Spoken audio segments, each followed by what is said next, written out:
நண்பர்கள் அனைவருக்கும் வணக்கம். இது உங்கள் ஸ்ரீ ஐஏஎஸ் அகாடமி வெற்றியின் வழிகாட்டி.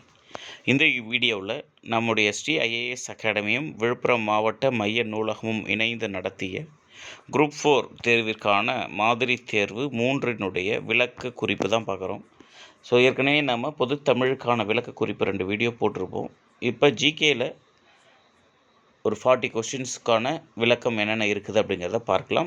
இது எல்லாமே ரொம்ப முக்கியமானது. குரூப் 4ல் நிச்சயமாக வரும் அப்படின்னு எதிர்பார்க்கக்கூடிய வினாக்கள் தான் இது. இந்த வினாக்கள் அப்படியே நேரடியாக குரூப் 4 தேர்வில் எதிரொலிக்கும். ஸோ எனவே மாணவர்கள் இந்த வினாக்களை முழுமையாக படித்து கொள்ளுங்கள். ஸோ வாங்க நம்ம வீடியோக்கு போகலாம். ஃபஸ்ட்டு 101வது கேள்வி, பொருந்தாத இணையை தேர்வு செய்க. ஓகேவா? ஸோ பொருந்தாத இணையை தேர்வு செய்க அப்படிங்கிறது. ஸோ ஃபஸ்ட்டு அதிசய மனிதர் அப்படின்னு அழைக்கப்படுபவர் யார் அப்படின்னா ஜிடி நாயுடு. ஓகேவா? ஸோ அதிசய மனிதர் யார் அப்படின்னா ஜிடி நாயுடு. ஸோ இந்த பாயிண்ட்டு கரெக்டு. இந்திய பாசியியலின் தந்தை அப்படின்னு அழைக்கப்படுபவர் பார்த்தசாரதி. இதுவும் கரெக்டு தான். இது ரெண்டுமே டிஎன்பிஎஸ்சியில் முன்கூட்டியே கேட்ட கேள்வி. இந்திய நியூட்டன் யார் அப்படின்னா ஆரியப்பட்டர். இந்திய நியூட்டன் என்று அழைக்கப்படுபவர் ஆரியப்பட்டர். இந்திய ஐன்ஸ்டீன் என்று அழைக்கப்படுபவர் சர் சி.வி. ராமன் கிடையாதுங்க. ஸோ இந்திய ஐன்ஸ்டீன் என்று அழைக்கப்படுபவர் யார் அப்படின்னா நாகார்ஜுனா. ஓகேவா? ஸோ நாகார்ஜுனா அவர் தான் இந்திய ஐன்ஸ்டீன் அப்படின்னு அழைக்கப்படுவார். ஸோ அதனால் தவறானது அல்லது பொருந்தாதது அப்படின்னா ஆப்ஷன் டி தான் நமக்கு பொருந்தாது. 102வது கேள்வி, சமூக சேவைகளின் அன்னை என்று இந்திரா காந்தியால் பாராட்டப்பட்டவர் யார் அப்படின்னா துர்காபாய் தேஷ்முக். ஓகேவா? ஸோ துர்காபாய் தேஷ்முக் அவர்கள் தான் இந்த மாதிரி பாராட்டப்பட்டிருப்பாங்க. ஸோ இந்த துர்காபாய் தேஷ்முக் அப்படிங்கிறவங்க யார் அப்படின்னு சொன்னால் நம்முடைய உப்பு சத்தியாகிரகம், சுதந்திர போராட்ட வரலாறில் உப்பு சத்தியாகிரகம் அப்படிங்கிறத நம்ம படிச்சிருப்போம். அதில் சென்னை உயர்நீதிமன்றத்தில் நடைபெற்ற அந்த உப்பு சத்தியாகிரக போராட்டத்தில் கலந்து கொண்டு இந்திய விடுதலைக்காக பாடுபட்ட ஒருத்தவங்க தான் இது துர்காபாய் தேஷ்முக் அப்படிங்கிறவங்க. சரியா? ரைட். ஸோ அதுக்கடுத்து 3வது கேள்வி, 103வது கேள்வி, கீழ்கண்ட வரிகளுள் நேர்முக வரிகளுள் அல்லாதது அப்படின்னு கேட்டிருப்பாங்க. ஸோ அப்போ டைரக்ட் டேக்ஸஸில் இல்லாதது அப்படிங்கிறதா இதில் கொஸ்டினே. ஓகேவா? ஸோ அப்போ விற்பனை வரி அப்படிங்கிறது சேல்ஸ் டேக்ஸ் அப்படிங்கிறது ஒரு டைரக்ட் டேக்ஸ் தான். ஸோ அந்த சேல்ஸ் டேக்ஸ் அப்படிங்கிறதுல நேர்முக வரி தான் இல்லையா? ஸோ அப்போது சேல்ஸ் டேக்ஸ் அப்படிங்கிறது இன்டைரக்ட் டேக்ஸ். சேல்ஸ் டேக்ஸ் அப்படிங்கிறது மறைமுக வரி. ஸோ அப்போ அந்த மறைமுக வரி அப்படிங்கிறது 1, அதுதான் நம்ம ஆப்ஷனில் எடுக்கணும். ஆப்ஷனில் எங்கெங்கெல்லாம் 1 இருக்குது அப்படின்னு பார்த்தோம்னா ஏல இருக்கும், பியில் இருக்கும். ஸோ அப்போ சியும் கிடையாது, டியும் கிடையாது. ஈஸியாக நம்ம எலிமினேட் பண்ணிடலாம். ஓகேவா? ஸோ நேர்முக வரிகளுள் அல்லாதது அப்படின்னா சுங்க வரி, விற்பனை வரி, கலால் வரி. ரைட்டா சார்? இந்த கொஸ்டின் எக்கனாமியில் ரொம்ப முக்கியமானது, மறக்காமல் ஞாபகம் வச்சுக்கோங்க. கேளிக்கை வரி அப்படிங்கிறது நம்ம நேரடியாக தான் செலுத்தணும். அதே மாதிரி நன்கொடை வரி அப்படிங்கிறதும் நம்ம நேரடியாக தான் செலுத்தணும். சரியா? ஸோ அப்போ கீழ்காணும் வரிகளுள் நேர்முக வரிகள் அப்படின்னு எடுத்துட்டோம்னா இது 2 தான், கேளிக்கை வரி, நன்கொடை வரி தான். அதே மாதிரி நேர்முக வரிகள் அல்லாதது அப்படின்னா மற்ற 3, அதாவது ஆன்சர் ஆப்ஷன் பி தான் நமக்கு இது கரெக்ட். 104வது கேள்வி பாருங்கள், கடவுளின் தேசம் என்று அழைக்கப்படக்கூடிய இந்திய மாநிலம். ஓகேவா? ஸோ கடவுளின் தேசம், கடவுள்களின் தேசம், இதுதான் முக்கியமானது. ஓகே, கடவுளின் தேசம் அதாவது ஒரே ஒருமையில் வந்துச்சு அப்படின்னா அது கேரளாவை குறிக்கும். ஓகேவா? ஸோ ஒருமையில் வந்துட்டால் அது கேரளாவை குறிக்கும். இங்கே நமக்கு கொடுத்துருக்கக்கூடியது கடவுள்களின் தேசம், பன்மையில் தான் கொடுத்துருக்காங்க. சரியா? ஸோ கடவுள்களின் தேசம், லேண்ட் ஆஃப் காட்ஸ் அப்படின்னு நமக்கு ஆங்கிலத்தில் சொல்லுவாங்க. ஓகே, இது நீங்கள் ஆங்கிலத்தில் பார்த்தீங்க அப்படின்னா உங்களுக்கு கரெக்டாக புரியும். லேண்ட் ஆஃப் காட்ஸ் அப்படின்னு கொடுத்துருப்பாங்க. என்று அழைக்கப்படக்கூடிய பூமி எது அப்படின்னா உத்தரகாண்ட். சரியா? மறக்காமல் ஞாபகம் வச்சுக்கோங்க. கடவுளின் தேசம் அப்படின்னு சொன்னால் கேரளா, கடவுள்களின் தேசம் அப்படின்னு சொன்னால் உத்தரகாண்ட். அதேமாதிரி உத்தரகாண்டுக்கு இன்னொரு பேரும் இருக்கும், இங்கே எழுதுகிறேன் பாருங்கள், தேவ் பூமி அப்படின்னு அழைக்கப்படக்கூடியதும் உத்தரகாண்ட் தான். இதையும் கேட்டாலும் கேட்கலாம். சரியா?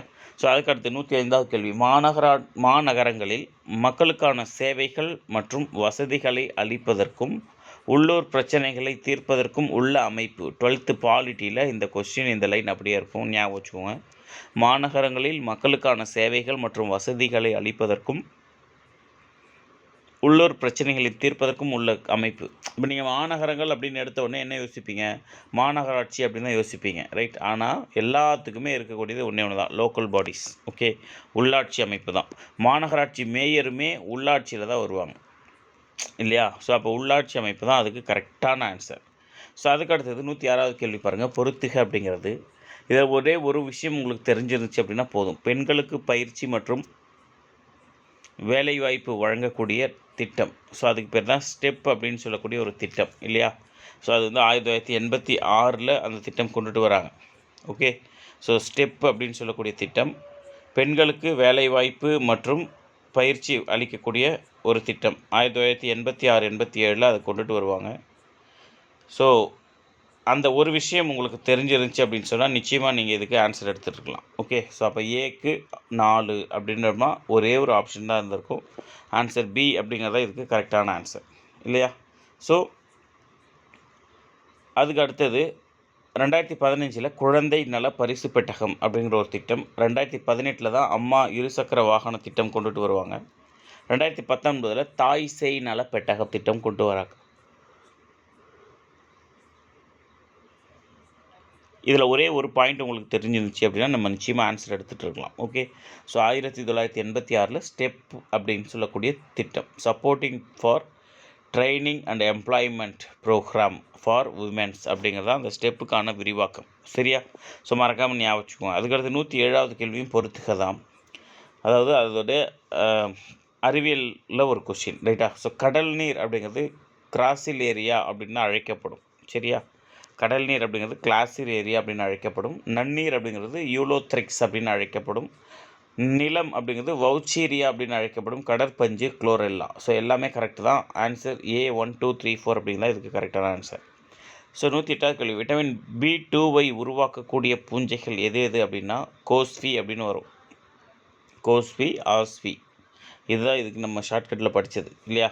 ஸோ விட்டமின் B2வை உருவாக்க பயன்படக்கூடிய பூஞ்சைகள் அப்படின்னா கோஸ்வி, ஆஸ்பி. ஸோ ஆன்சர் பார்த்தோம் அப்படின்னா 1 and 2 தான் கரெக்ட். ஓகே, ஸோ 109வது கேள்வி, தவறான ஒன்றை கண்டறிக அப்படின்னு கொடுத்துருப்பாங்க. ஸோ தவறான ஒன்றை கண்டறிக அப்படின்னு நம்ம கொடுக்கும் பொழுது தேசிய பசுமை தீர்ப்பாயத்தை பற்றி கொடுத்துருக்காங்க இல்லையா? ஸோ தேசிய பசுமை தீர்ப்பாயம், அந்த பசுமை தீர்ப்பாயத்தினுடைய தகவல்கள் தான் இதில் எல்லாமே இருக்கும். ஸோ மறக்காமல் ஞாபகம் வச்சுக்கோங்க. ஓகே, ஸோ தேசிய பசுமை தீர்ப்பாயம் அப்படிங்கிறது 18-10-2010 உருவாக்கப்பட்டது. அந்த கூற்று சரி. 18-10-2010 உருவாக்கப்பட்டது. அரசியலமைப்பு விதி 21 படி இது உருவாக்கப்படுறாங்க. அப்போ இந்த கூற்றும் கரெக்டு தான், ரைட்? ஸோ ஆர்டிகல் 21 தனி மனித சுதந்திரம் மற்றும் வாழும் உரிமை அப்படின்னு நம்ம படிக்கிறோம் இல்லையா? அப்போ இந்த பாயிண்ட்டும் கரெக்டு தான், ரைட்? இதனுடைய கிளைகள் டெல்லி, பூனே, போபால், சென்னை, கல்கத்தாவில் இருக்கும், ரைட்? ஹெட் குவார்ட்டர்ஸ் ப்ளஸ் ஒரு பிரான்ச் ஆஃபீஸ் டெல்லியிலையும், மற்ற இடங்களில் பூனே, போபால், சென்னை, கல்கத்தா 4 இடங்கள்லையும் இதனுடைய கிளைகள் எல்லாமே இருக்கும். இதனுடைய தற்போதைய தலைவர் ஆதர்ஷ்குமார் கோயல் அப்படின்னு கொடுத்துருப்பாங்க. ஸோ இது மட்டும்தான் தவறானது. அதாவது இவர் இதுக்கு முன்னாடி தலைவர். அதாவது இப்போ யார் இருக்கா அப்படின்னா பிரகாஷ் ஸ்ரீவஸ்தவா அப்படின்னு ஒருத்தர் இருப்பார். ஓகேவா? ஸோ நீதிபதி பிரகாஷ் ஸ்ரீவத்சவா அப்படிங்கிறத தற்போதைய தலைவராக இருப்பார். இவருக்கு முன்னாடி இருந்தவர் தான் அந்த ஆதர்ஷ்குமார் கோயல் ஐஏஎஸ் அப்படிங்கிறவர். ஓகே, ஸோ அப்போ இதில் எக்ஸாக்டாக தவறானது அப்படின்னா இந்த ஆப்ஷன் டி மட்டும்தான். ஓகே, ஸோ 110வது கேள்வி, இந்தியாவில் கிராம உள்ளாட்சி அரசாங்கங்கள் பஞ்சாயத்து ராஜ் அப்படிங்கிற பொது பெயரில் அழைக்கப்படுகிறது. ஓகே, ஸோ அப்போ இந்தியாவில் கிராம உள்ளாட்சி அரசாங்கங்கள் பஞ்சாயத்து ராஜ் என்ற பொது பெயரில் அழைக்கப்படுகிறது. கூற்று சரிதான். காரணம், இவை பஞ்சாயத்து செய்கின்ற இடமாக கருதப்படுவதால் இவ்வாறு அழைக்கப்படுகிறது. இதுவும் சரிதான். ஏன் அப்படின்னா இது எல்லாமே நமக்கு 11th புக்கில் பஞ்சாயத்து ராஜ் அப்படிங்கிற டாப்பிக்கில் இருந்தது தான் இந்த கொஸ்டினையும் எடுத்திருக்காங்க, ரைட்?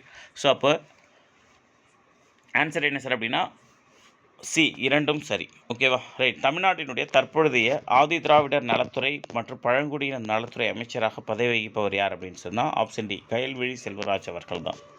சரியா? ஸோ அவங்க தான் வந்திருக்காங்க. தமிழ்நாட்டோட மினிஸ்ட்ரி ஞாபகம் வச்சுக்கோங்க. மினிஸ்ட்ரியில் எத்தனை பேர் இருக்காங்க, எத்தனை பெண் அமைச்சர், இங்கே இந்த கேள்வியில் இருக்கு பாருங்கள். தமிழ்நாட்டினுடைய 16வது அமைச்சரவை, அதுதான் முதல்வர் ஸ்டாலின் அவர்களுடைய தலைமையிலான அமைச்சரவை. ஸோ என்னைக்கு பதவி இருக்கிறாங்க அவங்க அப்படின்னு சொன்னால் 7/5/2021 ஸ்டாலின் அவர்கள் முதல் முறையாக முதலமைச்சராக பதவியேற்றிருப்பார். ஸோ அதில் மொத்தம் எத்தனை அமைச்சர்கள் இருக்கிறாங்க அப்படின்னு சொன்னால் 34 அமைச்சர்கள் இருக்காங்க. சரியா? ஸோ 34 அமைச்சர்கள் இருக்கிறாங்க.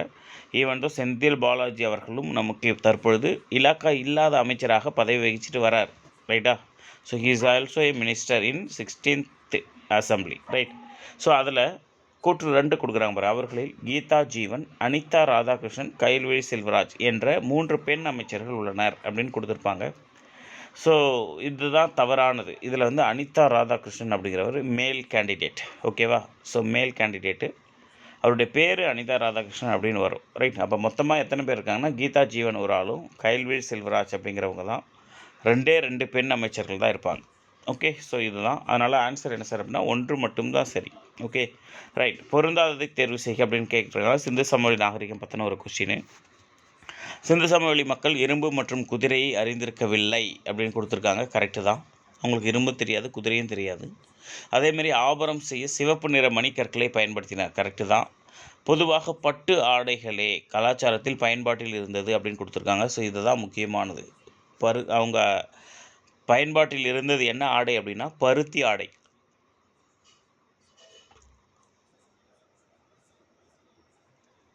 அப்போ பருத்திங்கிற வார்த்தையை அப்படியே மாற்றி பட்டு அப்படின்னு மாற்றி கொடுத்துட்டாங்க. ரைட்டா? பட்டு ஆடைகளை சிந்து சமவெளி கலாச்சாரத்தில் பயன்பாட்டில் இருந்தது அப்படிங்கிறாங்க. 2 பேருமே ஆபரணங்களை விரும்பி அணிந்து தான் இருப்பார்கள். ஸோ பொருந்தாதது அப்படின்னா ஆப்ஷன் சி தான் இதுக்கு கரெக்டான ஆன்சர். ஓகே?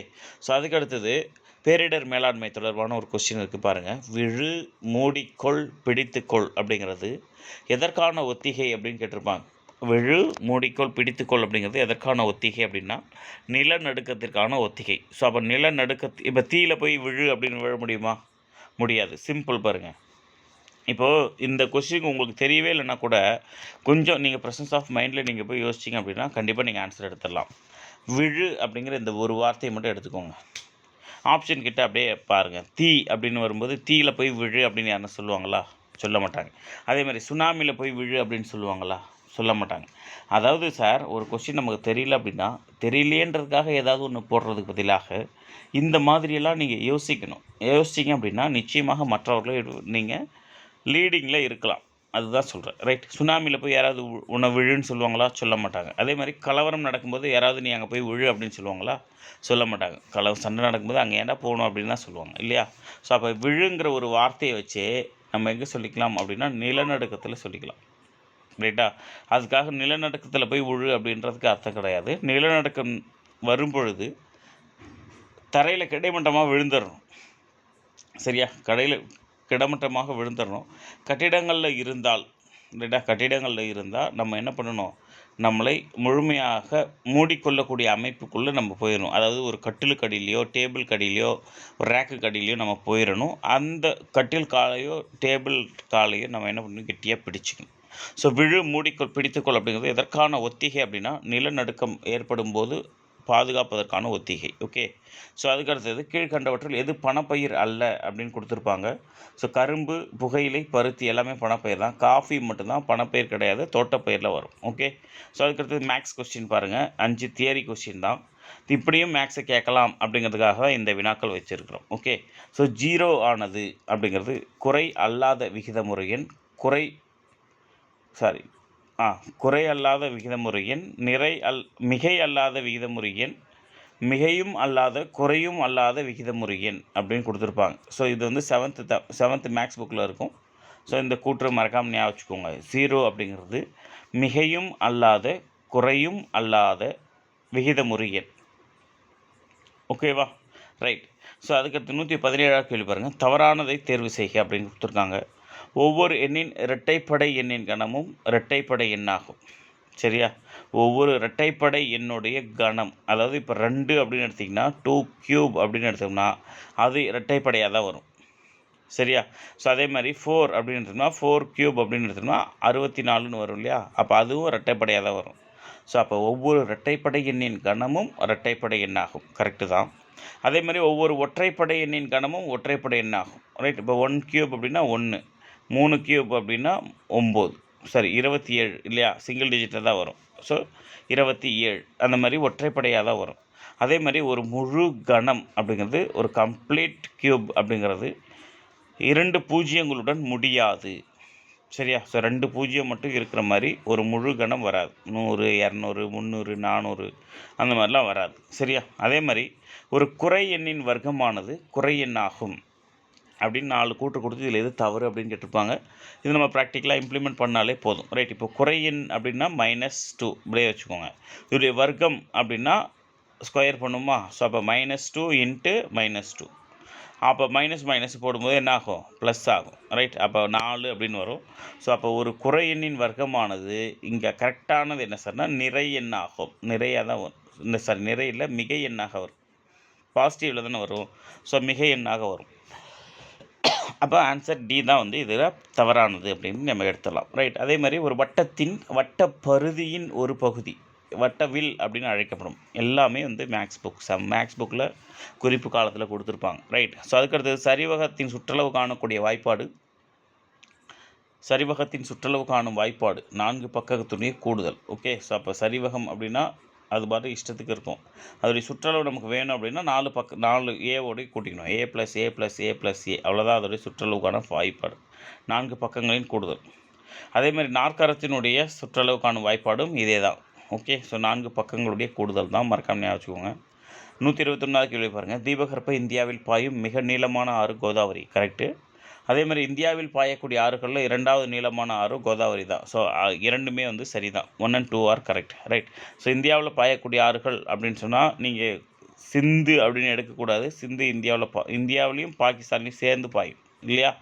ரைட். ஸோ அதுக்கடுத்தது தமிழ்நாட்டில் இன்னுயிர் காப்போம் திட்டம், அதாவது நம்மை காக்கும் 48 திட்டத்தினுடைய நோக்கம் என்ன அப்படின்னு சொன்னால் சாலை விபத்து மூலம் ஏற்படக்கூடிய இறப்பை குறைத்தல். கண்டிப்பாக தமிழ்நாடு அரசினுடைய திட்டங்கள் குறித்த ஒரு சில விஷயங்கள் எல்லாம் குரூப் 4 தேர்வில் கண்டிப்பாக வினாக்கள் வரும். தமிழ்நாடு அரசு குறித்து கண்டிப்பாக வினாக்கள் வரும். அது என்ன ஸ்கீம்னாலும் கொடுக்கலாம். அந்த ஸ்கீம் எதை பற்றினது, யாருக்கானது, என்ன வேணாலும் கேட்கலாம். கண்டிப்பாக நமக்கு கேட்பாங்க. மறக்காமல் ஞாபகம் வச்சுக்கோங்க. ஸோ இன்னுயிர் காப்போம் திட்டம் நம்மை காக்கும் 48 திட்டத்தினுடைய நோக்கம் சாலை விபத்து மூலம் ஏற்படக்கூடிய இறப்பை குறைக்கணும் அப்படிங்கிறது தான். ரைட். ஸோ அதுக்கடுத்தது சமூக நீதி என்னும் கருத்தூர் எப்போ உருவாச்சு அப்படின்னா 19ஆம் நூற்றாண்டில் உருவாச்சு. அதே போல் நீதியை நியாயம் என்று கூறியவர் ஜான் ராவ்ஸ். ஓகேவா? ஜான் ராவ்ஸ் அப்படிங்கிறவர் தான் சொல்லியிருப்பார். இது எல்லாமே வந்து ப்ரீவியஸ் இயர் கொஸ்டின் தான். ஓகே. ரைட். ஸோ 1932ஆம் ஆண்டு ஜனவரி மாதம் 26ஆம் நாளில் புனித ஜார்ஜ் கோட்டையோட உச்சியில் தேசிய கொடி ஏற்றினது யார் அப்படின்னா ஆர்யா என்கிற பாஷ்யம். ஓகே. ஸோ 1932 இதை தான் வந்து பார்த்திங்க அப்படின்னா நம்ம என்ன பண்ணுவோம், ஜனவரி 26 பூரண சுயராஜ்ய நாளாக கொண்டாடணும் அப்படின்னு நேரு அறிக்கை விடுவார் இல்லையா? ஸோ அதுதான் இது. ஓகே. ஸோ 1932 ஜனவரி 26ஆம் நாள் புனித ஜார்ஜ் கோட்டையினுடைய உச்சியில் பிரிட்டிஷாருடைய கொடியை இறக்கிட்டு அதில் இந்திய மூவர்ண கொடியை ஏற்றினது யார் அப்படின்னா ஆர்ய என்கிற பாஷ்யம். ஓகே. ஸோ இவர் தான் வந்து பாரதியாருடைய படத்தை வரைஞ்சிருப்பார், இந்த ஆரிய பாஷ்யம் அப்படிங்கிறது தான். ஸோ அதையும் நம்ம படிச்சிருப்போம். ரைட். பிரம்மஞான கருத்துக்களை தன்னுடைய நியூ இந்தியா மற்றும் காமன்வெல்த் செய்தித்தாள்கள் மூலம் பரப்பியவர் யார் அப்படின்னா அன்னி பெசன்ட். ஸோ இதுவே கொஸ்டின் தான், ஞாபகம் வச்சுக்கோங்க. நியூ இந்தியா காமன்வெல்த் பத்திரிகையுடைய ஆசிரியர் அன்னி பெசன்ட். ஸோ அதுக்கடுத்தது சிவகங்கை மாவட்டம் கீழடியில் முதல் அகழாய்வு யார் தலைமையில் நடைபெற்றது அப்படின்னா அமர்நாத் ராமகிருஷ்ணா. இதெல்லாமே வந்து பார்த்திங்க அப்படின்னா முக்கியமானது. கீழடி பற்றி அடிக்கடி கேட்குறாங்க, ஞாபகம் வச்சுருங்க. ஸோ கீழடி அப்படிங்கிறது எந்த டிஸ்ட்ரிக்டில் இருக்குது அப்படின்னா சிவகங்கை. ஓகே. ஸோ சிவகங்கை. இப்போ அங்கே வந்து 6ஆம் நூற்றாண்டு பொருட்கள் எல்லாமே கண்டுபிடிச்சிருப்பாங்க. 6ஆம் நூற்றாண்டை சேர்ந்த பொருட்கள் எல்லாத்தையும் கண்டுபிடிச்சிருப்பாங்க. அதேமாதிரி அகத்தின் இருளை போக்கும் விளக்காக வள்ளுவர் எதனை குறிக்கிறார் அப்படின்னா பொய்யா விளக்கு. ஓகேவா? ஸோ பொய்யா விளக்கு. ரைட். அகத்தின் இருளை போக்கும் விளக்காக வள்ளுவர் சொல்கிறது பொய்யா விளக்கு. அப்போ உள்ளத்தால் பொய்யாதொழுகின், பொய்யாமல் இருக்கும், மனதால் நம்ம பொய் சொல்லக்கூடாது அப்படிங்கிறத இதனுடைய விளக்கம். புலாலை உணவாக்கி கொள்பவரை வள்ளுவர் எவ்வாறு அழைக்கிறார் அப்படின்னா அருளற்றவர் அப்படின்னு சொல்லுவார். ஓகே. ஸோ புலாலை உணவாக்கி கொள்பவரை திருவள்ளுவர் எவ்வாறு அழைக்கிறார் அப்படின்னா அருளற்றவர். ரைட். அதேமாரி நெருப்பின் நடுவில் கூட படுத்து தூங்கலாம், ஆனால் எப்பொழுது தூங்க முடியாது அப்படின்னா வறுமையில் இருக்கும் பொழுது தூங்க முடியாது. இப்போ நம்ம கையில் ஒரு 10 பைசா இல்லை, ஒரு 100 ரூபாய் இல்லை, ஒரு 1000 ரூபாய் இல்லை அப்படின்னு சொன்னால் நமக்கு என்ன வராது, தூக்கம் வராது. ஓகே. ஸோ வறுமையில் இருக்கும் பொழுது நம்மளால் தூங்க முடியாது. ரைட். அதே மாதிரி சேரும் போதும் மகிழ்வதும் பிரியும் பொழுது மனம் கிளம்புவதும் யாருடைய தொழிலாக வள்ளுவர் குறிப்பிடுகிறார் அப்படின்னா புலவருடைய தொழில். அதுதான். ரைட்டா? உவப்ப தலைகுடி உள்ள பிரிதல் அனைத்தே புலவர் தொழில் அப்படின்னு ஒரு வரும் இல்லையா? ஸோ புலவர்களுடைய தொழில் தான் சேரும்போது மகிழ்ச்சியாக இருப்பாங்க, பிரியும் போது வருத்தமாக இருப்பாங்க. Okay, right. ஸோ அதுக்கடுத்தது பொறுத்துக அப்படின்ற ஒரு கேள்வி. சாம்பிரான் சத்தியாகிரகம் 1917 நடக்கும். அதே மாதிரி கம்யூனிவல் எப்போ நடக்கும் அப்படின்னா 1932 நடக்கும். ஓகேவா? ஸோ வகுப்புவாத நன்கொடை அப்படின்னு நம்ம படிப்போம், 1932 நடக்கும். கேதா சத்தியாகிரகம் 1931 நடக்கும். பர்தோலி தீர்மானம் 1922 நடக்கும். ஓகேவா? ஸோ பர்தோலி தீர்மானம் 1922. ஸோ ஆப்ஷன் பி தான் வந்து இதுக்கு கரெக்டான ஆன்சர். ஓகே, 4321 அப்படிங்கிறது. 133வது கேள்வி பாருங்கள். 1931ஆம் ஆண்டு கராச்சியில் நடைபெற்ற இந்திய தேசிய காங்கிரஸ் மாநாட்டிற்கு தலைமை வைத்தவர் யார் அப்படின்னா வல்லபாய் பட்டேல். ஓகேவா? ஸோ வல்லபாய் பட்டேல் தான். அவர் தான் வந்து என்ன சொல்கிறார் அப்படின்னா இந்தியர்களுக்கு அடிப்படை உரிமைகள் வேணும் அப்படின்னு இந்த மாநாட்டில் தான் சொல்லியிருப்பாங்க.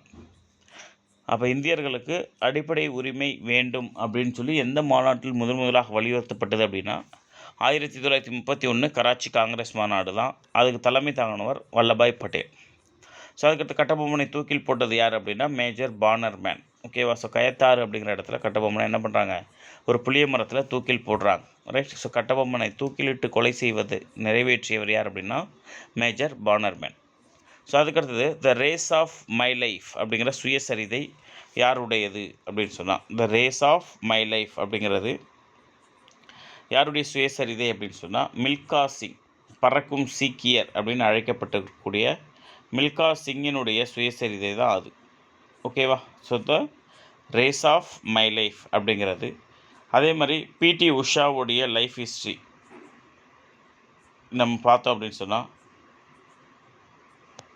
ஸோ அவங்களுடைய நூலையுமே நம்ம வந்து படித்து வச்சுக்கலாம். பிடி உஷா இந்தியாவினுடைய தங்க மங்கை என்று அழைக்கப்பட்டவர். அதேமாதிரி கபில் தேவுடைய லைஃப் ஹிஸ்ட்ரி இது எல்லாமே நீங்கள் படிச்சுக்கலாம். அவங்களுடைய சுயசரிதை என்னென்ன இருக்குது அப்படிங்கிறத படித்து வச்சுக்கோங்க. அது ரிலேட்டடாகவும் கண்டிப்பாக கேள்விகள் கேட்கலாம். ரைட். ஸோ சச்சினோட சுயசரிதை பிளேயிங் இட் மை வே அப்படின்னு சொல்லுவார் இல்லையா? So playing it my way இது வந்து சச்சினுடைய சுயசரிதை. ஓகே. ஸோ இந்த மாதிரி அவங்களுடைய சுயசரிதைகள் வந்து கொஞ்சம் ஓரளவுக்கு படித்து வச்சுக்கோங்க. கண்டிப்பாக அதில் ஏதாவது கேள்விகள் கேட்கலாம். ஓகேவா? ரைட். ஸோ அதுக்கு 130வது கேள்வி. மக்களவை மற்றும் மாநில சட்டமன்றங்களில் வயது வந்தோர் வாக்குரிமை அடிப்படையில் தேர்தல் நடத்தப்பட வேண்டும் அப்படின்னு சொன்னது. ஓகேவா?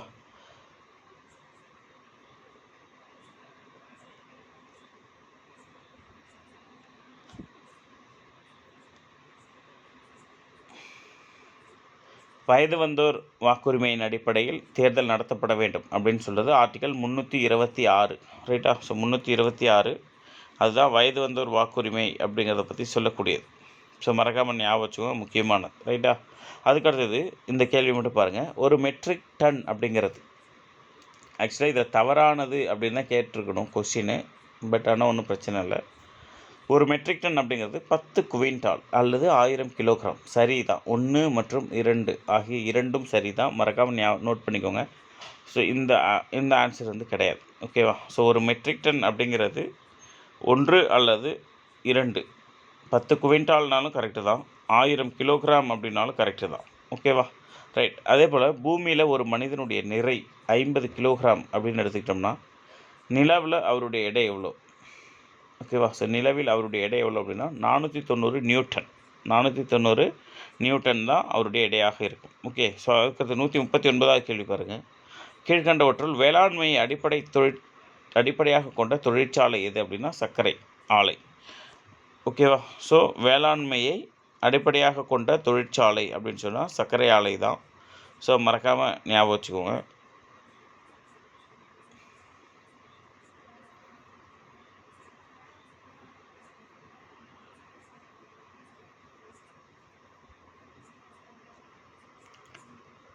நூற்றி 40வது கேள்வி பார்க்கலாம். கூற்று காரணம். ஒழுங்குபடுத்தப்படாத துறையில் வேலைவாய்ப்பு வரையறைகள் நிலையானதாக இருக்காது. இத்துறை சுய தொழில் புரியும் ஏராளமான சிறு அளவில் தொழில் செய்வோரை உள்ளடக்கியது. ஸோ கூற்று காரணம் சரி. மேலும் கூற்றுக்கான காரணமும் சரியாக தான் இந்த இடத்துல கொடுக்கப்பட்டிருக்கும். இது வந்து நமக்கு 12th எக்கனாமிக்ஸ் புக்கில் இந்த ஒரு லைன் ஃபஸ்ட் லைன்லேயே இருக்கும். அதனால தான் இதெல்லாம் நம்ம எடுத்து வைக்கிறதுக்கான காரணம் இது தான். ஓகேவா?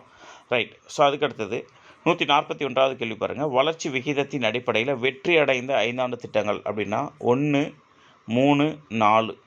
ஓகே. ஸோ வளர்ச்சி விகிதத்தின் அடிப்படையில் வெற்றி அடைந்தது 1, 3 அண்ட் 4 அப்படின்னு தான் சொல்லுவாங்க. ஓகேவா? ரைட். இந்த 5 திட்டங்கள்லாம் வெற்றி அடைந்திருக்கும். ஸோ அதுக்கடுத்து நீதி கட்சியினுடைய முதல் தலைவராக தேர்வு செய்யப்பட்டவர் யார் அப்படின்னா தியாகராய செட்டி. நீதி கட்சியுடைய முதல் தலைவர் யார் அப்படின்னு சொன்னால் தியாகராய செட்டி. மறக்காம ஞாபகம் வச்சுக்கோங்க. தமிழ்நாட்டோட முதல் சிஎம் தான் சுப்பராயலு ரெட்டி. சரியா? சுப்பராயலு ரெட்டி. இந்த ஆற்காடு ராமசாமி அப்படிங்கிறவர் யார் சார் அப்படின்னா நீதி கட்சியுடைய முதல் பொதுச் செயலாளராக இருந்திருப்பார்.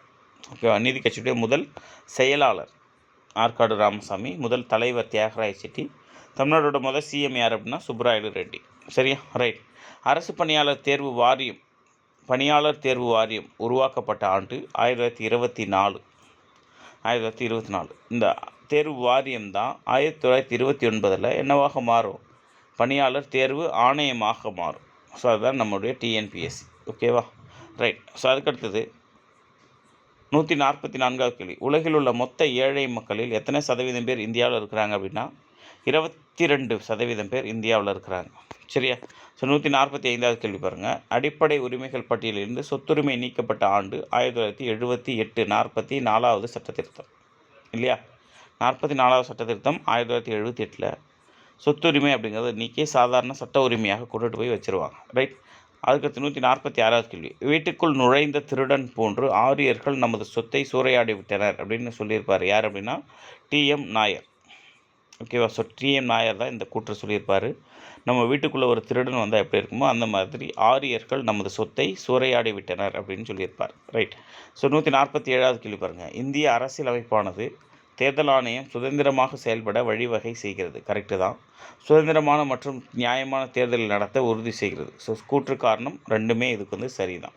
148வது கேள்வி. தமிழ்நாட்டிலுடைய தொல்பழங்கால ஓவியங்கள் கண்டெடுக்கப்பட்ட இடம் அப்படின்னா கீழ்வளை. முக்கியமான கொஸ்டின், மறக்காமல் ஞாபகம் வச்சுக்கோங்க.